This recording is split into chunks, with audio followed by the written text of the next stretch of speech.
Good morning friends, welcome to morning news. నేతపల్కు news channel సమర్పించేటువంటి morning న్యూస్కి మీ అందరికీ స్వాగతం తెలియజేస్తున్నా. నేను మీ కోటికే రామముదిరాజ్. నిన్న కొన్ని కీలకమైనటువంటి వార్తలు అయితే ఈరోజు దినపత్రికల చూడబోతా ఉన్నాం. ముఖ్యంగా ఎమ్మెల్సీ ప్రక్రియ ఏదైతే గవర్నర్ కోటలో ఇద్దరిని, కోదండరాంని అట్లనే ఒక మైనార్టీ నేతకు కాంగ్రెస్ పార్టీ అప్పగించింది. సో ప్రమాణ స్వీకారం చేయడానికి మొన్న సమయతమయ్యి మండలి స్పీకర్ను పిలిస్తేనంటే నాకు ఆరోగ్యం బాగాలేదు, నేను రాలేను, వాళ్ళు నాకు చెప్పలేదు అని చెప్పేసి ఏదో కుంటి సాకులు అయితే చెప్పి తప్పించుకున్నాడు. నిన్న హైకోర్టులో కేసీఆర్ సర్కారు ఉన్నప్పుడు గతంలో దాసోత్సవను కుర సత్యనారాయణకు సంబంధించిన ఎమ్మెల్సీ ప్రక్రియ గవర్నర్ కోటలో ఏదైతే అప్పట్లో నియమించిందో రాష్ట్ర సర్కారు, దానికి గవర్నర్ ఆమోద ముద్ర వేయకపోవడంతో హైకోర్టుకును సంప్రదించారు. హైకోర్టు నిన్నైతే అమాంతము స్టేటస్ కో విధించడంతో కోదండరాం పైన కేసీఆర్ కుట్రలు బట్ట బయలు. తెలంగాణ ఉద్యమంలో అత్యంత కీలకంగా పనిచేసినటువంటి కోదండరాంను కేసీఆర్ గిట్ల నియత్ గియత్ ఏమీ లేకుండా ఆయన గవర్నర్ కోటలో ఇచ్చినటువంటి ఎమ్మెల్సీ పదవిని కూడా ఇవ్వకుండా కుట్రలు చేస్తున్నాడని చెప్పేసి ఆ పార్టీ నాయకులు ఈరోజు రాష్ట్ర వ్యాప్తంగా నిరసనలకు పిలుపునిచ్చారు. ఇంకోవైపు సోమేష్ కుమార్ మాజీ సిఎస్ అడ్డంగా బుక్ అయిండు. ధరణిని తీసుకొచ్చినటువంటి పెద్ద మనిషి ఆయన ఎవడు కాదు, ధరణి తెలంగాణ నెత్తి మీద పిడుగులాంటి ఆ ధరణిని తీసుకొచ్చి తెలంగాణ మీద మోపు చేసినటువంటి సోమేష్ కుమార్ పెన్లం పేరిట 25 ఎకరాలు ఫార్మసిటీకి ఒకటే 1 కిలోమీటర్ దూరంలో 25 ఎకరాలు ఖాళీ, ఎకరానికి 2 లక్షల రూపాయలు మాత్రం కట్టి అమాతం రిజిస్ట్రేషన్ చేసుకుంటే అడ్డంగా నడి బజార్లా నగ్నంగా పట్టుకున్నారు. ఇంకోవైపు రేవంత్ రెడ్డి కేసీఆర్ పైన బీజేపీ పైన అవాకులు చెవాకులు వేలిండు. ఇక కేసీఆర్ పార్టీ బీఆర్ఎస్ పార్టీ చచ్చిపోయినటువంటి శవం లాంటిది. గా పార్టీని పట్టుకొని తెలంగాణలో ఏం చేస్తా అది ఆ పార్టీకి ఓటేస్తే మూసీలా వేసినట్టే అని చెప్పేసి సంచలనమైనటువంటి ఆరోపణలు చేశాడు. సో ఇట్లా ఇంకా చాలా పెద్ద వార్తలు మీ ముందుకు అయితే పట్టుకురాబోతున్నా. ఇక మీరందరూ తప్పకుండా మిత్రులారా ఇక నేతపల్కు న్యూస్ ఛానల్ని సబ్స్క్రైబ్ చేయండి, గట్లనే షేర్ చేయండి, లైక్ చేయడం మాత్రం మర్చిపోకుర్రి. ఇక కామెంట్ కూడా పెట్టి సోషల్ మీడియాలో హల్చల్ చేయాలని చెప్పేసి మీ అందరికీ విజ్ఞప్తి చేస్తూ చక్కగా ఎలుగు పేపర్లకు పోదాం. ఇక మనం మరిన్ని గ్రూప్ 1 పోస్టులు అనుబంధ నోటిఫికేషన్కు కసరత్తు, ఖాళీగా ఉన్న పోస్టుల వివరాలు పంపాలని ఆర్థిక శాఖ ఆదేశం. సో గ్రూప్ 1 పోస్టులు మరిన్ని కలిపి నోటిఫికేషన్ విడుదల చేయాలని చెప్పేసి రాష్ట్ర సర్కారు ఆర్థిక శాఖ ఆదేశించిందట. ఈ రాష్ట్ర సర్కారు సమాయత్తం అవుతుంది చూడు, గ్రూప్ 1 పోస్టులు మరిన్ని కలపాలని చెప్పేసి. ఇక వారం రోజుల్లో గ్రూప్ 4 ఫలితాలు, టీఎస్పీఎస్సీ కొత్త కమిషన్ వరుస రివ్యూలు, ఆగిన రిక్రూట్మెంట్ ప్రక్రియల్లో కదలిక. సో టీఎస్పీఎస్సీ యాక్టివ్ అయింది, ఆగిన పనుల్లో కదలిక మొదలైంది. ఇప్పటికే పూర్తయిన రాత పరీక్షలు ఫలితాలు ఇచ్చేందుకు కసరత్తు చేస్తుంది. సర్కారు అనుమతి తీసుకొని నిలిచిపోయిన పలు పరీక్షలు నిర్వహించేందుకు రెడీ అవుతుంది. ఈ క్రమంలోనే వారం రోజుల్లోనే గ్రూప్ 4 ఫలితాలు ఇచ్చేందుకు సంస్కరణలు చేపట్టినటువంటి టీఎస్పీఎస్సీ ఏదైతే చైర్మన్ మెంబర్స్ ఆ కమిటీ ఉందో ఇక మొత్తం మీద అయితే వాళ్ళు ముందుకు పోతున్నారు. దబాయించి పని అయితే స్పీడ్ చేస్తూ ఉన్నారు. ఇక దబ్బున ఆ నోటిఫికేషన్లు ఇవ్వడానికి, గతంలో రాసిన పరీక్షల ఫలితాలు ఇవ్వడానికి మొత్తం కూడా రప్ప పనులు అయితే చేస్తూ ఉన్నారు. ఇక కేసీఆర్ మోదీ చీకటి దోస్తులు, విభజన హామీలపై ఈయన అడగలే, ఆయన ఇయ్యలే. సీఎం రేవంత్ కేంద్రంలో కసరత్తు వస్తేనే కేంద్రంలో కాంగ్రెస్ వస్తేనే హామీలు అమలవుతాయి. బీఆర్ఎస్ను ప్రజలు బొందబెట్టిరు, ఇక దించాల్సింది మోదీనే. కేసీఆర్ రాష్ట్రాన్ని 7 లక్షల కోట్ల అప్పులో ముంచితే మోదీ 100 లక్షల కోట్ల అప్పులతో దేశాన్ని దివాలా తీయించిండు. బిల్లారంగలు బీజేపీని పల్లెత్తు మాట అంటలేరు. కోదండరాంను ఎమ్మెల్సీ చేస్తే రాజకీయ కుట్రతో అడ్డుకుంటారా? డిఓపిటి కేంద్రం చేతుల్లోనే ఉంది. అవినీతి ఐఏఎస్ ఐపీఎస్లపై చర్యలు తీసుకుంటే మేము స్వాగతిస్తాం. ఫిబ్రవరి 2న ఇంద్రవెల్లి నుంచి ఎన్నికల శంఖారావం పూరిస్తామని చెప్పేసి నిన్న ముఖ్యమంత్రి రేవంత్ రెడ్డి చెప్పుకొస్తాడు. ఇక ఇంట్లో అయితే కొన్ని చెప్పుకోవాల్సిన అవసరం ఉంది. కేసీఆర్ మోదీ చీకటి దోస్తులు, అది నమ్మే కదా. సరే, ఆ ఢిల్లీ లిక్కర్ స్కామ్ ఒకటి బీజేపీ పార్టీ మెడకు చుట్టుకున్నది. అది కనుక కేంద్ర పెద్దలు, బీజేపీ పార్టీ కేంద్ర పెద్దలు కనుక జరగా ఢిల్లీ లిక్కర్ స్కామ్ల కవితను తీసుకొని లోపల పడేసి 4 రోజులు జైల్లో పెట్టి మళ్ళీ బయటికి పంపించినా ఈ పరిస్థితి ఉండేది కాదు తెలంగాణలో. బీజేపీ పార్టీ ఎక్కువనే ఉండేది. కానీ వాళ్ళు చేసిన తప్పిదాల వల్లనే ఇక తెలంగాణలో బీజేపీ అధికారంలోకి రాకుండా పోయింది. అయితే మోదీ కేసీఆర్ ఇద్దరు చీకటి మిత్రులు అని చెప్పేసి ఏదైతే రేవంత్ రెడ్డి ప్రధానంగా ఆరోపణ చేస్తున్నారో అది తెలంగాణ ప్రజలు అయితే నమ్మారు, ఇక బరాబర్ నమ్మారు. గది నమ్మకుంటే ఈరోజు కాంగ్రెస్ పార్టీ కొట్టేస్తురే కూర్రి, గది నమ్మారు, ఒప్పుకోవాల్సిందే. అది ఉందా లేదా దోస్తానా ఇద్దరి మధ్య అనేది తర్వాత ముచ్చట. ఈరోజు ఈటల రాజేందర్ ఓడిపోవడానికి కూడా అదే కారణం, ఇద్దరు చీకటి దోస్తులు అనేది బీజేపీ బీఆర్ఎస్. అది కనుక లేకుంటే ఈరోజు ఈటల రాజేందర్ 2 నియోజకవర్గాలు గెలిచేటోడు. ఇక అది పక్కన పెట్టుర్రి. ఇక కేంద్రంలో కాంగ్రెస్ వస్తేనే హామీలు అమలు అవుతాయి, ఇదైతే సాధ్యంగా. ఈ తాపకైతే రేవంత్ రెడ్డి ఇక నువ్వెన్ని చెప్పినా తెలంగాణలో మీరు 4 ఎంపీ సీట్లు ఎక్కగలవచ్చు ఇతర పార్టీల కన్నా, కానీ బీజేపీ పార్టీని కేంద్రంలో ఓడగొట్టే మొగాడు ఇప్పుడున్న పరిస్థితుల్లో గీ పార్లమెంటు ఎన్నికలు రాబోతున్న సందర్భంలో గీ ఎన్నికల్లో మాత్రము కాంగ్రెస్ పార్టీ వల్లనే కాదు ఇండియా కూటమి నిట్ట నిలువ చీలింది. తెలంగాణలో ఏమన్నా కాంగ్రెస్ పార్టీ అధికంగా ఎంపీ స్థానాలు గెలవచ్చు, కానీ కేంద్రంలో ఉన్నటువంటి బీజేపీ పార్టీని ఓడగొట్టే సత్తా అయితే కాంగ్రెస్ పార్టీకి లేనే లేదు. ఇక కేసీఆర్ రాష్ట్రాన్ని 7 లక్షల కోట్ల అప్పుల ముంచితే మోదీ 100 లక్షల కోట్ల అప్పుల ఈ ఏడవైన ఇదే పరిస్థితి, దేశం దివాలా తీసే పరిస్థితి అప్పులు తీసుకొచ్చి వేసారు. అది రాష్ట్రంలో కేసీఆర్ మొదలు పెట్టిండు, కేంద్రంలో బీజేపీ వేసిండు అనే ఆరోపణలు చేస్తున్నారు. ఎవరున్నాబా మీరేమో గతంలో 2004 నుంచి 2009 మధ్యకాలంలో 2014 మధ్యకాలంలో అధికారంలో ఉన్నప్పుడు మొత్తం అవినీతి అక్రమాలే చేసిన పరిస్థితి మనం చూసినాం. ఇంతనో అంతలో బీజేపీ పార్టీ మంచిగా అనిపిస్తుంది, ఎందుకంటే కేంద్రంలో బీజేపీ పార్టీ అధికారంలోకి వచ్చిన తర్వాత ప్రపంచంలోనే భారతదేశం పేరు మారుమోగుతున్నటువంటి పరిస్థితి మనం ఇప్పుడు చూస్తూ ఉన్నాం. ప్రపంచం వణికిపోయే పరిస్థితి. భారతదేశాన్ని కేవలం ఇట్లా ఏదో ఉందంటే ఉందన్నట్టు కాకుండా ఒక గొప్ప దేశంగా అభివృద్ధి చెందినటువంటి పెద్దన్న పాత్ర పోషిస్తున్న అమెరికాను కూడా అంతగా పేరు ప్రఖ్యాతులతో మారుమోగుతలేదు, కానీ భారతదేశ పేరు ప్రఖ్యాతలు అయితే అనేక విషయాలలో ఒకటి కాదు మారుమోగిపోతా ఉంది. సో ఆ విషయంలో ఏమాత్రం అనుమానం లేదు. బిల్లారంగను బీజేపీని ఏమంటలేరు, బిల్లారంగను బీజేపీని పల్లెత్తి మాట అంటలేదు. బిల్లారంగ అంటే ఎవరు అనుకుంటున్నారు? బిల్లారంగ అనే పేర్లు ఇక రాష్ట్రంలో ఉన్నటువంటి గతంలో మంత్రులుగా పనిచేసినటువంటి బీఆర్ఎస్ పార్టీ కీలక నాయకులు కల్వకుంట్ల కాందానిలో కేటీ రామారావు అట్లనే హరీష్ రావు వీళ్ళిద్దరికి బిల్లారంగాలు అని పేరు పెట్టిండు రేవంత్ రెడ్డి.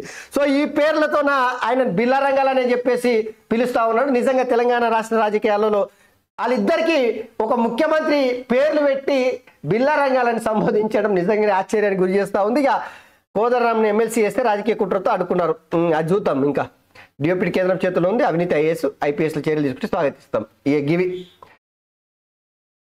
సరే.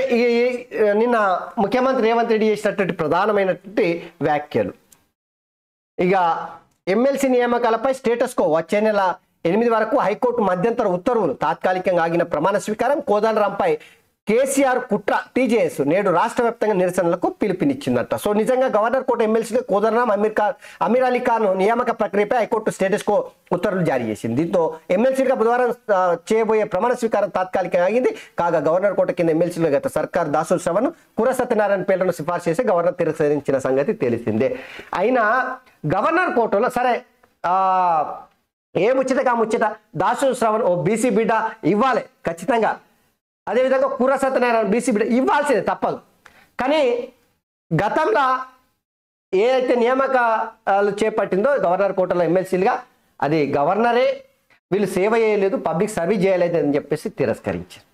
ఇక ఈ సర్కారు కాంగ్రెస్ పార్టీ సర్కారు కోదండరాం తెలంగాణ ఉద్యమంలో హార్ట్గా ఒక ఉద్యమ నేతగా తెలంగాణలో ఉన్నటువంటి రాజకీయ పార్టీలను అన్నింటినీ ఒక తాటిపైకి తీసుకొచ్చి కేసీఆర్ ముఖ్యమంత్రి కావడానికి కారకులైనటువంటి కోదండరాముని గిట్ల పగబట్టి ఊసరవిల్లి రాజకీయాలతోన కేసీఆర్ ఒక నాగుపాములాక బుసగొట్టి ఈ 10 ఏళ్ల కాలంలో కోదండరాంను అణిచివేసి ఎన్ని రకాలుగా మనం చూసినాం.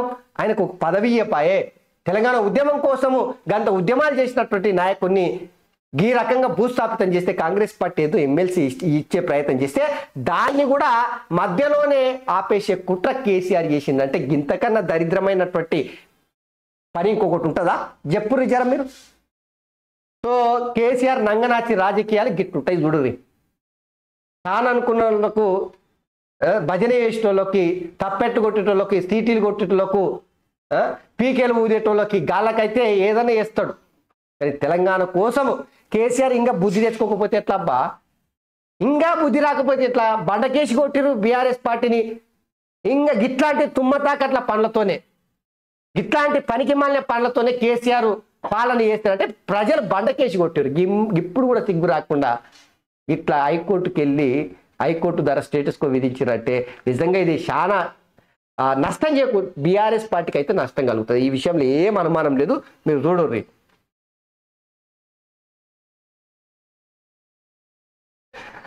ఒక కామెంట్, రేవంత్ రెడ్డి నిన్న ఒక కీలకమైనటువంటి కామెంట్ చేసాడు. కేసీఆర్ కేటీఆర్ కూడా నన్ను కలవచ్చు, ప్రతిపక్ష పార్టీల నాయకులు ఎమ్మెల్యేలు ఎవరైనా ఎప్పుడైనా తనను కలవచ్చని, సమస్యలను తన దృష్టికి తీసుకురావచ్చని రేవంత్ తెలిపాడు. బీఆర్ఎస్ ఎమ్మెల్యేలే కాదు, కేసీఆర్ కేటీఆర్ కూడా ప్రజా సమస్యలపై నన్ను కలవచ్చు, నేను అందుబాటులో లేకుంటే డిప్యూటీ సీఎం బట్టిని కలవచ్చు, ప్రజా సమస్యల పరిష్కారానికి మేము ఎక్కడైనా సిద్ధంగా ఉంటామని చెప్పేసి చెప్పింది. నిజంగానే చూడు, ఇది కదా ప్రజాస్వామ్య స్ఫూర్తికి నిదర్శనం చెప్పడానికి. ఓ ముఖ్యమంత్రి 9.5 ఏళ్ల కాలం పాటు అధికారంలో ఉన్నప్పుడు గడి నిర్మించుకొని, ప్రగతి భవన్ నిర్మించుకొని, ఆ ప్రగతి భవన్లో నుంచి వెళ్ళి ఒక రాజులాగా, ఒక నియంతలాగా, ఒక చార్లెస్ శోభరాజులాగా పరిపాలన కొనసాగించిన సందర్భంలో ఏ ఒక్క ప్రతిపక్షాలను కానీ, ప్రతిపక్ష నాయకులను కానీ, ప్రజా సంఘాలను కానీ, ప్రజల్ని కానీ, నాయకులను కానీ, ఎమ్మెల్యేలను, మంత్రులను కలవకుండా పనిచేసినటువంటి ముఖ్యమంత్రి చంద్రశేఖరరావు ఇప్పుడు తలకాయ ఎడబెట్టుకుంటాడు. ఇప్పుడున్నటువంటి ముఖ్యమంత్రి రేవంత్ రెడ్డి ఇగో కేటీఆర్ కావచ్చు, కేసీఆర్ కావచ్చు, హరీష్ రావు కావచ్చు, ఎవరైనా నన్ను కలవచ్చు, నేను అందుబాటులో లేకపోతే డిప్యూటీ సీఎం మల్లుబట్టు విక్రమార్కను కూడా కలవచ్చు అని చెప్తున్నాడు. అంటే ఇంతకన్నా గొప్ప ప్రజాస్వామ్యం పరిడవిల్లే విధంగా కాంగ్రెస్ పార్టీ పాలన చేస్తుంది అనడంలో ఏమాత్రం, ఈ విషయంలో మాత్రం అనుమానమే లేవు. ఇక పులి కేసీఆర్ బయటకు వస్తుంది, ఆయన వస్తే ఏదో జరుగుతున్నట్టు బీఆర్ఎస్ వాళ్ళు మాట్లాడుతారు, కానీ అదేం జరగదు. ఆయన బయటకు వస్తే బోన్లు వేయడానికి ప్రజలు యువత సిద్ధంగా ఉన్నారని చెప్పేసి మళ్ళొక్కసారి రేవంత్ రెడ్డి చెప్తా ఉన్నాడు. ఎప్పుడు చేస్తారు రేవంత్ రెడ్డి గారు చెప్పు. ఆ కేసీఆర్ని జల్దిన పోయి గట్ల చెర్రపల్లిలో, చెంచల్గూడ జైల్లోనో బోను పెట్టి అందులో పడేరని చెప్పేసి తెలంగాణ ప్రజలు ఏమైనా కోరుకుంటున్నారే? వాళ్ళ ఆశల మీద నీళ్లు చల్లకూరి మీరన్న జరా.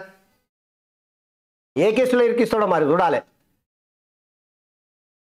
ఇక సోమేష్ కుమార్ పైన ఎందుకు కేసు పెట్టలేదు? ఆయన భార్య పేరు మీద ధరణిలో 25 ఎకరాలు ఉన్నాయి. రఘునందన్ రావు మంత్రులు లీకులు ఇస్తున్నారే తప్ప యాక్షన్ తీసుకోవట్లేదని కామెంట్ చేసి బరాబర్ రఘునందన్ రావు చెప్పింది 100% కరెక్ట్. సోమేష్ కుమార్ దోసుకున్నాడు 25 ఎకరాలు 3-4 కోట్ల రూపాయల విలువ చేసే భూముల్లో ఖాళీ 2 లక్షల రూపాయలకే ఎగ్గేసుకోబోయిండు. ఇక సోమేష్ కుమార్ బుక్ అయిండు. అధికారాన్ని ఉపయోగించుకొని ఫార్మసీ కిలోమీటర్ దూరంలో 25 ఎకరాలు అమాంతం గంపగుత్తుగా పెన్నం పేరు మీద రిజిస్ట్రేషన్ చేసుకున్నాడు. ధరణిలో ఉంది ఆ డేటా మొత్తం అని చెప్పేసి లీకులు చేస్తున్నారు. గా విషయంలో ఇప్పటి వరకు ఎందుకు కేసులు పెడతలేరు, ఎందుకు అరెస్ట్ చేస్తలేరు కాంగ్రెస్ పార్టీ? ఇది రఘునందన్ రావు డిమాండ్ చేస్తా ఉన్నాడు. గత సర్కార్ నిర్ణయాలపై ప్రభుత్వం సమీక్ష, అప్పటి కేబినెట్ సమావేశంలో తీసుకున్న డిసిషన్ పై ఆరా, పూర్తిస్థాయి నివేదిక ఇవ్వాలని అధికారులకు ఆదేశం. కొందరు మంత్రులు, ప్రజాప్రతినిధులు, కార్పొరేటర్లకు మేలు చేసేలా నిర్ణయాలు తీసుకున్నట్టు గుర్తించారు. చాలా బయటకు వస్తాయి. ఇగో నిజంగా చెప్తున్నా, అసలు చీమలు ఉట్టుకొచ్చినట్టు చెదల గుంపులాగా, నిజంగా బిడ్తల దండులాగా ఇవన్నీ బయటకు వస్తాయి.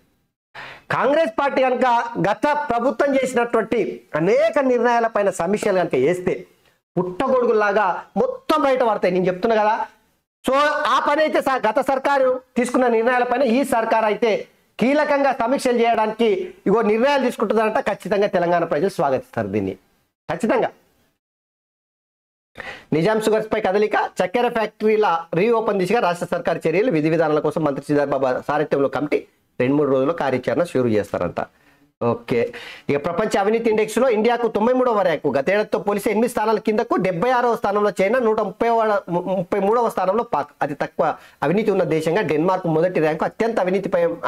అత్యంత అవినీతిమయమైన దేశంగా సోమాలియాకు లాస్ట్ ర్యాంక్ ఇచ్చారన్నమాట. సో ఎక్కువ అవినీతి చేసేటువంటి దేశాలలో భారతదేశం 93వ స్థానంలో ఉందంట. అవినీతికి కేర్ ఆఫ్ అడ్రస్ గా భారతదేశం ఉందనేది ఇక్కడ క్లియర్.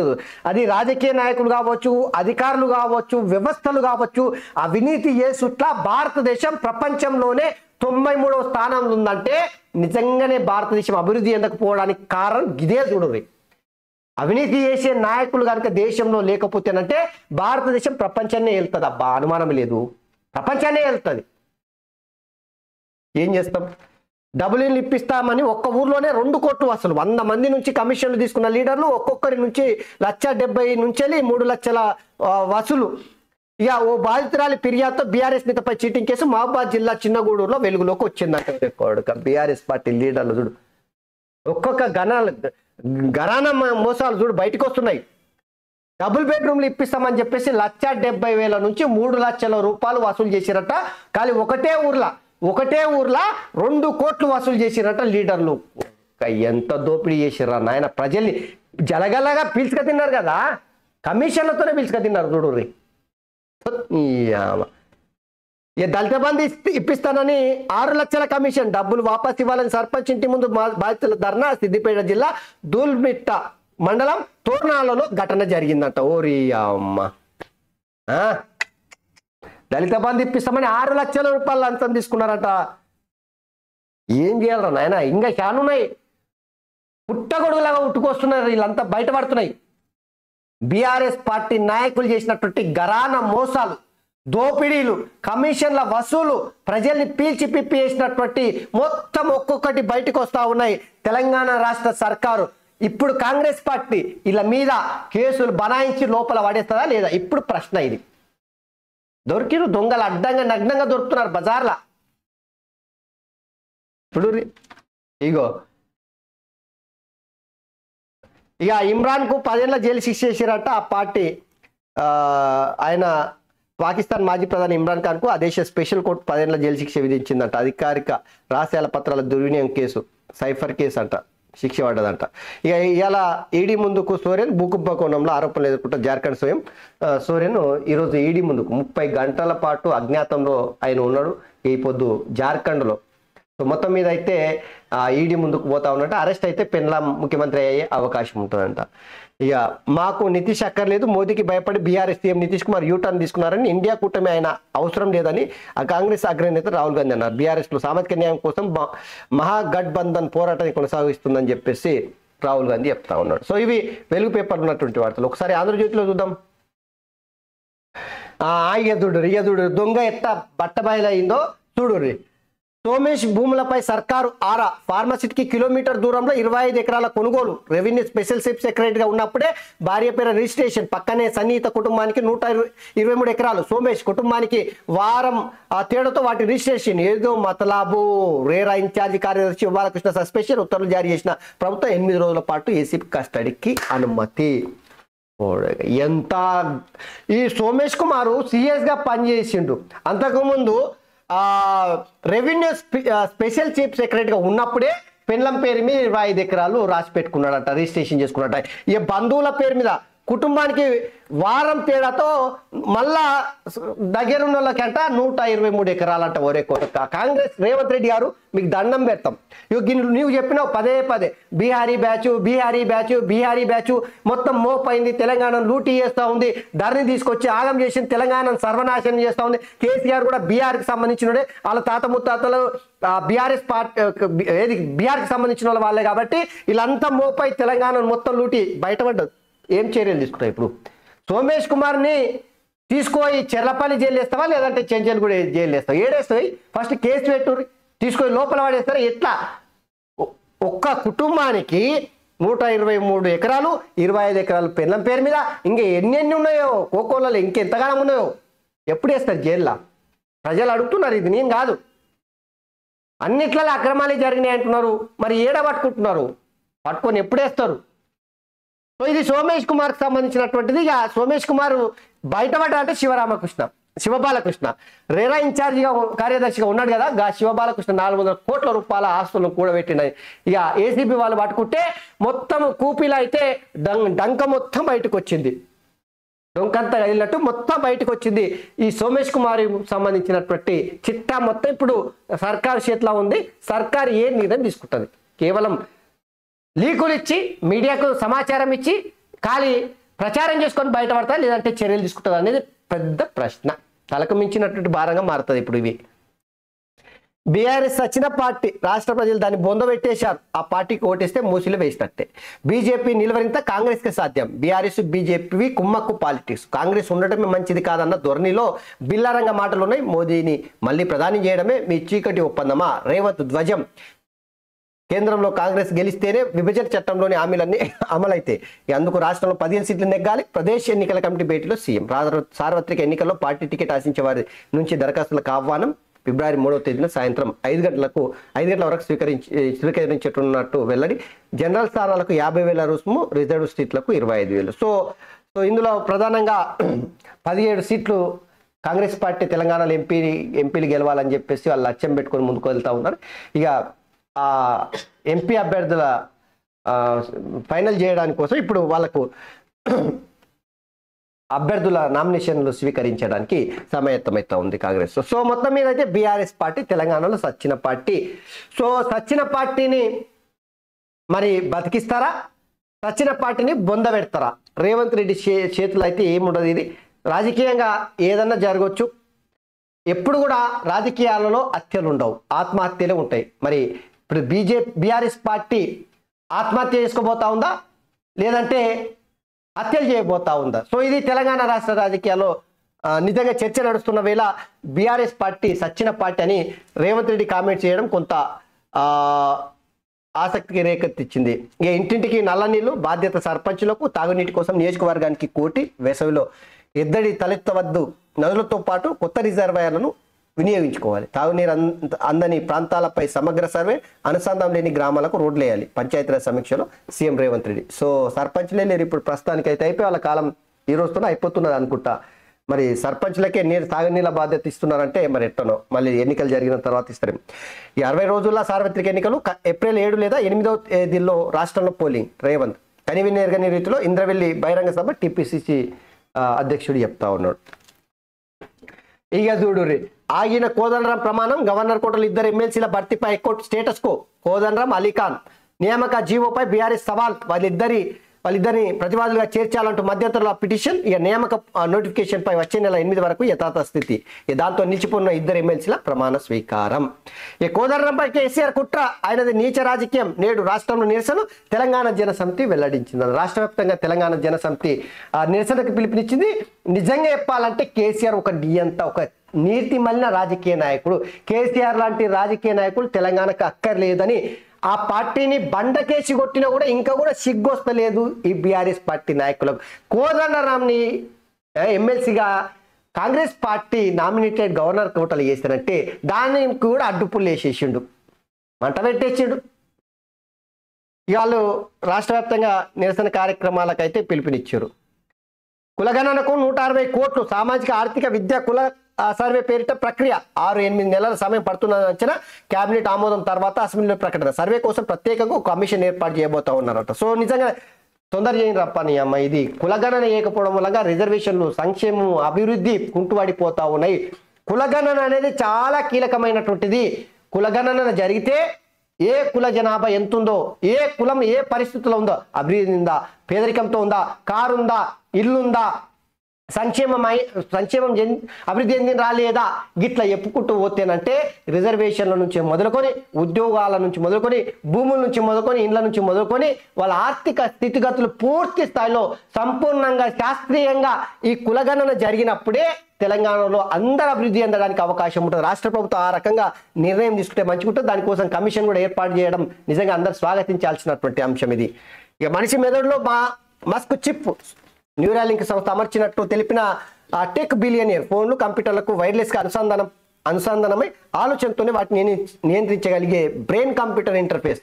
పక్షవాతం ఇతర సమస్యలతో మంచానికే పరిమితమైన వారి ఆలోచనలను వేగంగా కంప్యూటర్కు ప్రసారం చేసే వీలుంటారు. సో మెదడు పొరలో ఆలోచనలనే ఆదేశాలుగా మలిచి ఫోన్, కంప్యూటర్ వంటి ఎలక్ట్రానిక్ పరికరాలను అనుసంధానం చేసి వాటిని నియంత్రించే wireless brain computer interface BCI ఇంప్లాంట్ను తొలిసారి ఓ వ్యక్తి మెదడులో అమర్చామని టెక్ బిలియనీర్ ఎలాన్ మస్క్ ప్రకటించారు. ఈ తరహా ప్రయోగాల కోసం మస్క్ 2016లో ప్రారంభించిన న్యూరాలింక్ అనే స్టార్టప్ ఈ ఇంప్లాంట్ను అభివృద్ధి చేసింది. మనిషి మెదడులో అమర్చే ఇంప్లాంట్ ఇదంట. సో మనిషి మెదడులో గింతుంది, మనిషి మెదడులో చిప్పుని, సూపర్ కంప్యూటర్ చిప్పుని అమర్చి మనిషి ఆలోచనలు కంప్యూటర్కి, ఫోన్లకి అనుసంధానం చేసి దాని ద్వారా మనిషి మెదడులో ఉన్నటువంటి అనేక సమస్యల పరిష్కారం, రోగాలు వస్తే అవి ఎట్లా స్పందిస్తున్నాయని తెలుసుకోవడానికి 2016లో ఎలాన్ మస్క్ న్యూరాలింక్ అనే స్టార్టప్ కంపెనీ స్టార్ట్ చేసి దాని ద్వారా 2024లో కాలి 8 ఏళ్ళ మనిషి మెదడులో చిప్ను అమర్చే పరిస్థితి తీసుకొచ్చిందంటే ప్రపంచం ఎటో వెళ్ళిపోతా ఉంది. ఎలాన్ మస్క్ ప్రపంచ కుబేరుడు. ఎలాన్ మస్క్ చేసినటువంటి ఈ ప్రయోగం ఖచ్చితంగా రేపు భవిష్యత్తు తరాలను ఎక్కడికో తీసుకెళ్లే అవకాశం అయితే కనిపిస్తూ ఉంది. ఇక చూడు రాజకీయ పావులు మామూలుగా జరుగుతలేవు తెలంగాణలో అయితే. ఎత్తుకు పై ఎత్తు, ఎత్తుకు పై ఎత్తు. చదరంగంలో ఎట్లయితే ఎత్తుకు పై ఎత్తేస్తారో రాజకీయ చదరంగంలో కూడా ప్రస్తుతం తెలంగాణలో అట్లేస్తున్నారు. ఎందుకంటే కేసీఆర్ ఎన్నికల ముందు తీసుకున్న అనేక నిర్ణయాలను సమీక్షిస్తూ ఉన్నారు. గత ప్రభుత్వం చేసినటువంటి అనేక నిర్ణయాలపైన ఇప్పుడు సమీక్షలు చేస్తూ ఉన్నారు. ఇక ఏటీలో భూమి లీజు ఆగింది. జీవో 140 నిలిపేస్తూ జీవో 12 విడుదల. హైకోర్టు తీర్పు ఉటంకిస్తున్న నిర్ణయం. హైటెక్ సిటీ వద్ద బీఆర్ఎస్ ఎంపీ పార్థసారథి రెడ్డికి ట్రస్ట్కి 15 ఎకరాలు ఇక నామమాత్ర లీజుకి ఇచ్చిన కేసీఆర్ సర్కార్ హైకోర్టు రద్దు చేసిన మళ్ళీ కేటాయింపు ఆ జీవోను రద్దు చేస్తూ తాజాగా ఉత్తర్వు. ఇక ఇప్పుడు కాంగ్రెస్ పార్టీ ముందుంది ఏంటంటే కోకాపేటలో విలువైనటువంటి 100 కోట్ల విలువ చేసేటువంటి దాదాపుగా 1000 కోట్ల విలువ చేసేటువంటి 11 ఎకరాల భూమిని అమాంతం బీఆర్ఎస్ పార్టీకి హెచ్ఆర్డీఏ డెవలప్మెంట్ కోసం అని చెప్పేసి బీఆర్ఎస్ అధినేత కేసీఆర్ అప్పటి ముఖ్యమంత్రి అమాంతం దారదత్తం చేసాడు. దానిపైన కూడా కాంగ్రెస్ పార్టీ ఎట్టి పరిస్థితుల్లో నిర్ణయం తీసుకోవాలి. దాన్ని కూడా రద్దు చేయాల్సింది ఎట్టి పరిస్థితుల్లో. ఇది ఒకటే కాదు, ఇక అధికారికంగా గద్దర్ జయంతి నేడు రవీంద్ర భారతిలో కార్యక్రమం. తెల్లాపూర్లో గద్దర్ విగ్రహానికి స్థలం ఇస్తున్నారట. సో గద్దర్ చచ్చిపోయి దాదాపుగా కాంగ్రెస్ పార్టీ అధికారంలోకి రాకన్నా ముందు గద్దర్ మరణించినటువంటి విషయం మనందరికి తెలిసినట్టునే. ప్రజాకవి, తెలంగాణ గొంతుకగా తెలంగాణలో సాంస్కృతిక ఉద్యమాలను ఊపు తీసుకొచ్చి అసలు అద్భుతమైనటువంటి రీతిలో పోరాటాలు చేసినటువంటి గాయకుడు గద్దరు జయంతి జరుగుతూ ఉందంట. ఈరోజు అధికారికంగా ఈరోజు గద్దర్ జయంతిని రవీంద్ర భారతిలో నిర్వహిస్తూ ఉన్నారంట. తెల్లపూర్లో ఆయన విగ్రహాన్ని ఏర్పాటు చేయడానికి స్థలం ఇస్తూ ఉన్నారంట. సో గద్దర్కు నిజంగానే సెల్యూట్ చేయాల్సిందే, ఆయన ఘనంగా నివాళులు అర్పించాల్సిందే. అంత పెద్ద కవి మనకు దొరకడం మళ్ళీగా. ఇక బీజేపీ నేత హత్య కేసులో 15 మందికి మరణశిక్ష పడ్డదంట. ఈ వైద్య కళాశాలలో ఫ్యాకల్టీకి 70% హాజరు ఖచ్చితం కావాలని చెప్పేసి జాతీయ మెడికల్ కమిషన్ ఆదేశాలు ఇచ్చింది.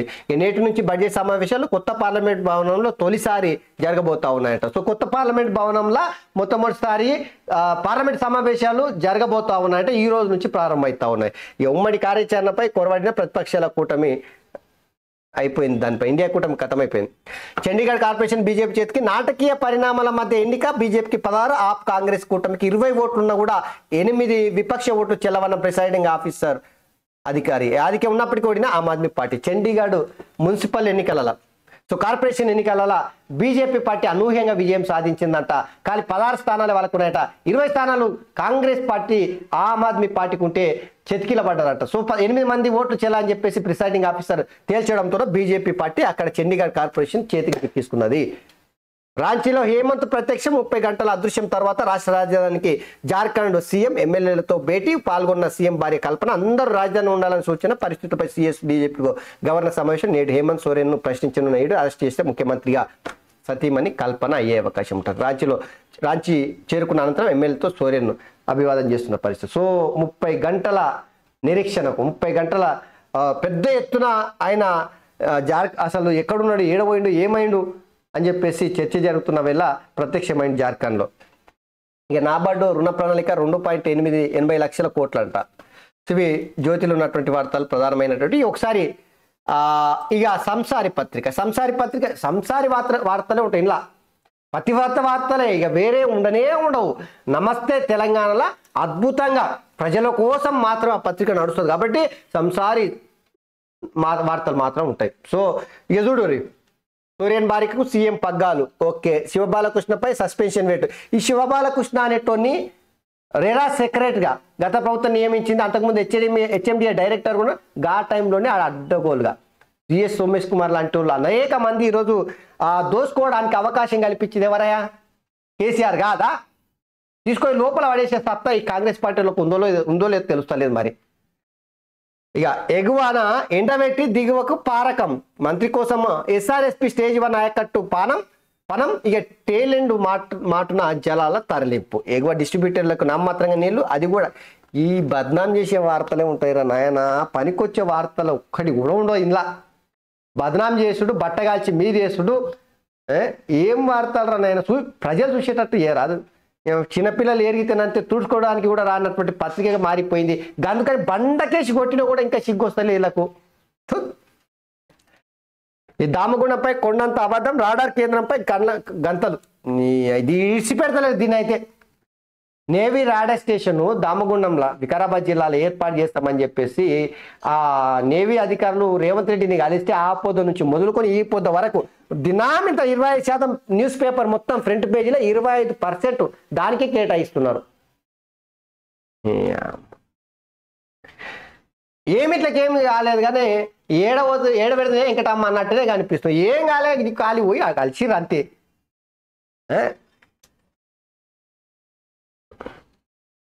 ఇక బొమ్మ కూరు నుంచే నీటి విడుదల అని చెప్పేసి ఇక నీటికి సంబంధించి H1B రెన్యువల్. అమెరికాలోనే బీజేపీ నేత హత్య కేసులో 15 మందికి ఉరిశిక్ష. ఇక 2 దరఖాస్తులు. మెడికల్ కాలేజ్ ప్రవేశంపై NMC కీలక నిర్ణయం. మావోయిస్టుల దాడిలో 3 జవాన్లు చచ్చిపోయారు ఛత్తీస్గఢ్లో. ఓకే, ఇక చూడండి. రాష్ట్రంలో కాంగ్రెస్ దౌర్జన్య కాండ. బీఆర్ఎస్ ప్రజాప్రతినిధులు శ్రేణులపై కాంగ్రెస్ నేతల దాడులు. యాదాద్రి జెడ్పీ చైర్మన్ పై దాడి ఘటన పోలీసులు ప్రేక్ష పాత్ర. వారిపై కఠిన చర్యలు తీసుకోవాలని డీజీపీకి బీఆర్ఎస్ నేతల వినతి. ఇక తగిన రక్షణ ఇవ్వకపోతే తీవ్ర ప్రతిస్పందన తప్పదని హెచ్చరించారు. మీరేం చేసిరా? ఏం చేశారు చెప్పురు? గుంటనక్కల్లాగా గిట్ల రాజకీయాలు చేస్తుడు కాదు. బీఆర్ఎస్ పార్టీ అధికారంలో ఉన్నప్పుడు ఏ ఒక్క ఉద్యమకారుని, ఏ ఒక్క జర్నలిస్టుని, ఏ ఒక్క రాజకీయ పార్టీనన్నా నిరసన కార్యక్రమాలు తెలియజేసే పరిస్థితి ఉందా? తీసుకుపోయి అక్రమ కేసులు బనాయించి, అన్యాయంగా అక్రమంగా కేసులు బనాయించి జైళ్ళలో పడేసింది మీరు కాదా? సిగ్గు, మానం, ఇజ్జత్ ఏమైనా ఉందా? ఉల్టాచోర్ కొత్వాల్కే డాంటి అంటే గిదేనేమో నాకు తెలిసి. మరి రాష్ట్రంలో కాంగ్రెస్ పార్టీ దౌర్జన్య కాండ అంటే ఏడరాబై ప్రజాస్వామ్యయుతంగా వాళ్ళు ఇంతనంతనో ప్రయత్నం చేస్తున్నారు. మీలాగా నియంతలాగా ఏలే కదా. జర్నలిస్టుల పైన కేసులు పెట్టింది అబద్ధమా? ఉద్యమకారులను ఏడన్నా ఉద్యమాలు చేయించిరా? ఇంత పనికి మళ్ళీ నీ చెప్తున్నా కదా, ఈ పత్రిక తగలబెట్టురా నాయన. పనికి మాలిన పత్రిక. నియామకాలు మావి, హడావిడి వారిది. వంట అయినాక గరిట తిప్పినట్టుగా కాంగ్రెస్ వైఖరి. బీఆర్ఎస్ హయాంలో దుర్దశకు నర్సల నియామకం. కేసీఆర్ ప్రభుత్వం పూర్తి చేసిన ఉద్యోగాల భర్తీకి తన ఖాతాలు వేసుకోవాలని కాంగ్రెస్ పార్టీ ఆరాటం. చేయని పనులను డబ్బా కొట్టుకోవడం మానేసి ఉద్యోగ నోటిఫికేషన్లపై సర్కారు దృష్టి పెట్టాలి. హరీష్ రావు మెడికల్ రిక్రూట్మెంట్ బోర్డుకు అభినందనలు అంట. సరే. స్మార్ట్ చిప్ మెన్స్ మెదడులో అధునాతన చిప్ మొదటిసారి అమర్చిన ఎలానమస్ కంపెనీ బ్రెయిన్ కంప్యూటర్ ఇంటర్ఫేస్తో విధులు. శారీరక మానసిక సమస్యలకు మేలైన పరిష్కారం. పక్షవాతం, పార్కిన్సన్ వంటి రోగాలకు చెక్ పెట్టే అవకాశం ఉంటుందట. ఇక దేశానికి బీజేపీ ప్రమాదకరం. ప్రభుత్వాలు కూల్చిన పార్టీ నైజం. రేవంత్ రెడ్డి చేసినటువంటి వ్యాఖ్యలు కింద వాడేశారు. ఇక అదే భాష అదే తీరు. ముఖ్యమంత్రి హోదాలో మారన్ రేవంత్ ధోరణి. బీఆర్ఎస్ పై మరోసారి సీఎం అనుచిత వ్యాఖ్యలట. ఇక చూడు, రేవంత్ ను బొందబెట్టుడు ఖాయం. ఎవరు చెప్తా ఉన్నారు? మల్లారెడ్డి. రేవంత్ ను బొందబెట్టుడు ఖాయం. అభివృద్ధి చేస్తే అప్పులు కావా? లంకె బిందెలు ఉంటాయా? అభివృద్ధి చేస్తే అప్పులు అవుతాయా? అభివృద్ధి చేస్తే అప్పులు అవుతాయా? కొత్త డెఫినేషన్ ఇస్తున్నాడు మల్లారెడ్డి. జోకర్గా మారిండు. అభివృద్ధి చేస్తే అప్పులు అవుతాయంట. అప్పు చేసి పప్పు కూడా తింటారు ఆరనైనా ఎవరన్నా? నీ గీవోదుడు రేవంత్ను బొందబెట్టు రేవంత్ను బొందన్న పెట్టి ఏమంటే తెలంగాణ అప్పులు ఎట్లా వేస్తారా భయ్? అభివృద్ధి చేస్తే అప్పులు అయితే లంకె బిందెలు అయితే. ఏం మాటలు, ఏం చేష్టలు ఇవి. ఈ రేపో మాపో కాంగ్రెస్ పార్టీలకు పోయినా ఆశ్చర్యపోనక్కర్లేదు. ఈ మల్లారెడ్డి, చామకూర మల్లారెడ్డి ఏదన్నా చేస్తాడబ్బా. రాజకీయ నాయకులకు నీతి ఒక గతి ఉంటుందా? ఏది ఉండదు. సో మొత్తం మీద అయితే రేవంత్ని బొందబెట్టు. ఎట్లా బొందబెడతారు మరి? కేసీఆర్ బండకేసి కొట్టి బొందబెట్టారు రాజకీయంగా. ఇంకా రేవంత్ని కొట్టుడేంది? మిన్లు కొడితేనంటే అసలు పార్టీ ఉంటుందో లేదో అనే పరిస్థితి తీసుకొచ్చిండు. జాగ్రత్త ఉండు ఈ మాటలు. ఎమ్మెల్సీల ప్రమాణానికి హైకోర్టు బ్రేకు. కోదండరాంను ఇరికించిన ఈ కోదండరాంని రేవంత్ ఇరికించిండంట. చూడురా నాయన, ఇంత దరిద్రమైన వార్తలు ఎవరు చూస్తారు? ఎవరి ఎమ్మెల్సీ గవర్నర్ కోటాలో కోదండరాంకు ఎమ్మెల్సీ పదవి ఇచ్చిందే రేవంత్ రెడ్డి. హైకోర్టుకి వెళ్ళింది ఎవరు? కేసీఆర్. ఇప్పుడు ఎవరు ఇరికిచ్చినట్టు? తిమ్మిని బమ్మిని తిమ్మి బోర్లేస్తారు, ఎల్లెల్ కరేస్తారు. ఈ పత్రిక గిదే. అందుకనే బండకేసి కొట్టిరా నాయన. సముద్రంగలకు సింహస్వప్నం. పైరెట్ల ఆట కట్టించిన భారత నేవీ 3 రోజుల్లో 3 నౌకలను రక్షించిన కమాండర్లు అంట. సో వివిధ దేశాల నౌకలు హైజాక్ చేస్తూ చెలరేగుతున్న సముద్ర దొంగల భరతం పడుతున్నది భారత నేవీ. మన నావిక దళానికి చెందినటువంటి మర్కజ్ కమాండోలు పేరు వింటేనే పైరెట్లు అడలిపోతున్నారు. 3 రోజులుగా అరేబియన్ సముద్రంలో వీరోచిత ఆపరేషన్లు నిర్వహిస్తున్న మన నావిక దళం హైజాక్ గురైన 3 నౌకలను కాపాడింది. 19 మంది పాకిస్తాన్, 17 మంది ఇరాన్ సిబ్బందిని కాపాడిందంట. సముద్ర దొంగల్ని పట్టుకుంటున్నారంట చూడరు. షెల్యూట్ సముద్రంలా, అరేబియన్ సముద్రంలా, హిందూ మహాసముద్రంలా ఈ సోమాలియా బ్యాచ్లు ఎవరు టెర్రరిస్టులు మొత్తం వీళ్ళు. సో వాళ్ళు హైజాక్ చేస్తూ ఉంటే పట్టుకుంటున్నారట. ఏకంగా మన బద్ధ శత్రువు అయినట్టు పాకిస్తాన్కి సంబంధించినటువంటి వాళ్ళను కూడా పట్టుకోవడానికి ప్రయత్నం చేస్తే మన వాళ్ళు కాపాడారు చూడూరి. సో ఇవి ఆంధ్రజ్యోతిలో ఉన్నటువంటి మన సంసారి పత్రిక, గుమస్తా తెలంగాణ పత్రికలు ఉన్నటువంటి వార్తలు. సో దయచేసి మర్చిపోకురి. నేత పలుకు న్యూస్ ఛానల్ని సబ్స్క్రైబ్ చేయండి, లైక్ చేయండి, షేర్ చేయండి, కామెంట్ చేయండి. ఇది మర్చిపోకుర్రి. సో ఈరోజు దినపత్రికలో ప్రధానంగా ఉన్న వార్తలు ఇవి. Thank you very much. ధన్యవాదాలు.